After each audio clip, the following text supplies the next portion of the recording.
Dubbifamaa dachaa fi birsaga. Jecha keessatti yoo dubbifamaan dacha'ee dhufe birsagaan yommuu addaan fo'amu qubeen inni jalqabaa birsaga duraatti hafuun inni lammaffaan birsaga itti aanutti makama. Fakkeenya hamma.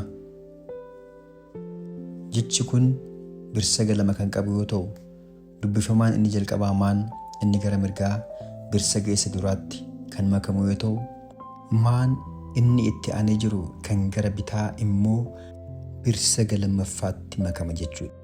Jecha jechuun qubeewwan yookiin sagaleewwan tartiiba qabaniin walitti dhufuun hiikaa yommuu kennanidha. Jechi caasaa afaanii keessatti fakkii yookiin yaada tokko sammuu keessatti uuma. Fakkeenya qubeewwan maa, aa, naa, aa sagalee mana jedhu kan nuuf kennu yoo ta'u kunis jecha mana jedhu hiika iddoo jireenyaa kennuudha. Barnoonni kun akka itti fufuuf chaanaalii keenya sabskiraayib godhaa, laayikii fi sheer gochuun obboloota keessan biraan gahaa.